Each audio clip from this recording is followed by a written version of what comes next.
Hey guys, what's going on? This is Brian with Games Under Pressure, bringing you another episode of Maxed, the daily, yes, daily series where we take a brand new PC game, we crank up those settings as high as they'll go, and we give you a glorious, eye-melting 4K video. Today we're going to be taking a look at Color Guardians, and for the sake of full disclosure, I'm all about transparency. We were provided a copy of this game by the publisher, but that will, as you'll see in a few minutes, in no way influence our thoughts on this game at all. So with that out of the way, if you're watching this video on a 4K monitor or even like a 1440p monitor, you'll notice that this intro is really ugly. It's artifacty, it looks really low res, and that's just the way it is. Unfortunately, the intro doesn't really scale well for higher resolutions. It looks pretty ugly, which is a bummer because I do like the graphical style of this game. So we will be doing a review on this. We're going to be doing a written review. We're going to be doing a video review. So if you're not quite sure, definitely stick around and wait for that. The reason that we didn't publish the review today is because over the last few days, the developer has really changed a lot about this game. There have been 3 versions of this game in the last week or so, and all of those versions change things in a pretty substantial way, whether that's increasing the maximum resolution to 4K or fixing some of the glitches or playing with the button layouts, things like that. So I didn't feel comfortable publishing the review today. I'm going to give it a few days and see just what this game becomes. So from a gameplay perspective, it's sort of interesting. It melds a lot of different genres. You can think of it almost like an endless runner, just minus the endless part. So your character starts on the left side of the screen, runs all the way to the right side of the screen. You don't really have control over the speed, so it's all a set speed. And there are 3 lanes that you can move between at will. So you can think of it almost like Excite Bike in how it handles. Scattered throughout all 3 of these lanes are going to be these orbs, and to collect the orb you need to be the same color as the orb. You can change your color with the X, Y, and B buttons. The colors correspond to the colors on your controller. Right here I'm using an Xbox One controller, so those colors do map nicely.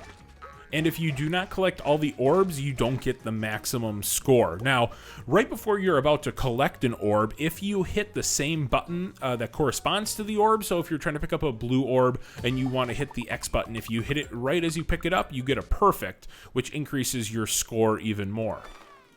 As you'll see, there are obstacles scattered throughout the 3 lanes that you need to avoid, and avoiding those obstacles usually involves changing colors. So there might be, say, a trampoline that's color-coded, and if you're not that color when you hit the trampoline, you won't go anywhere. Or there will be blockages in your path, and if you're not the same color as those blockages, then you'll run into them and you'll need to start at the nearest checkpoint.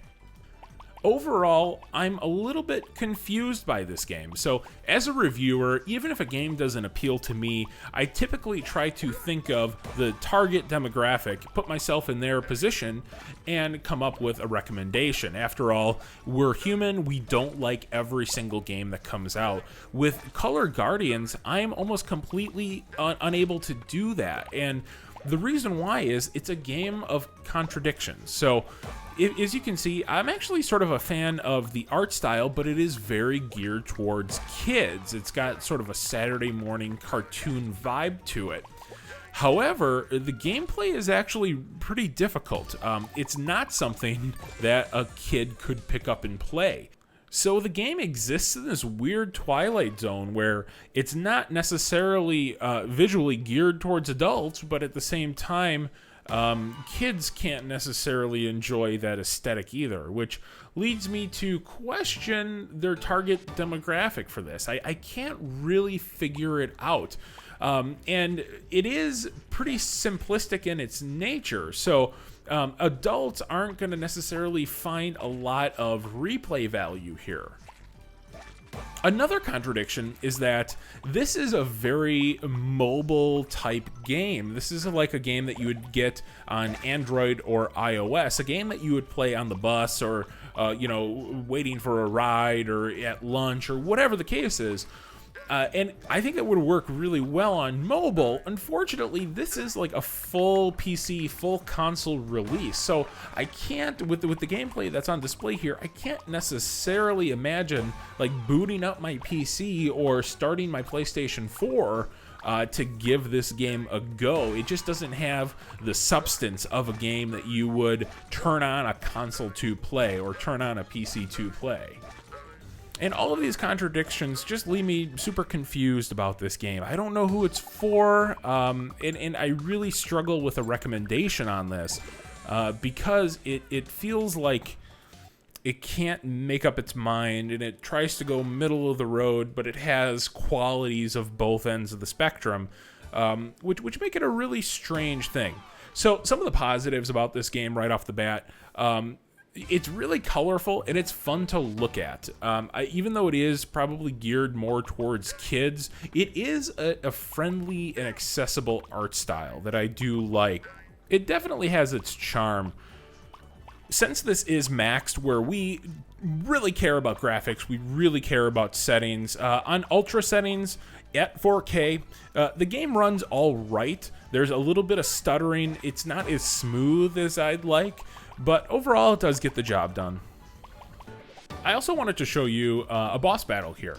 And there's a boss battle at the end of every stage, and I gotta say it's actually kind of cool, and it turns the gameplay on its head a little bit.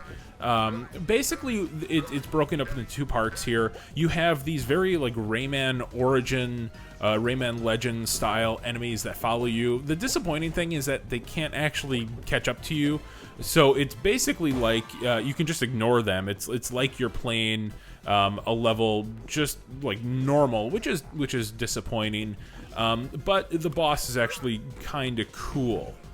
To beat this guy, what you're gonna do is basically he's gonna throw bombs at you. You need to color coordinate your bomb with the bombs that he throws. So if he throws a red bomb at you, you have to be red to grab it and then throw it back at him with A.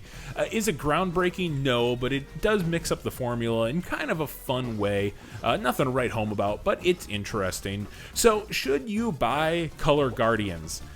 I can't answer that because I don't know who this game is for, as I mentioned earlier in this video. If you think that you fall into the demographic that they're targeting, which I don't know what demographic that is, maybe like a really childish adult or like a savant level kid, I don't know. I don't know. If you think you fall into that demographic, then by all means, go ahead.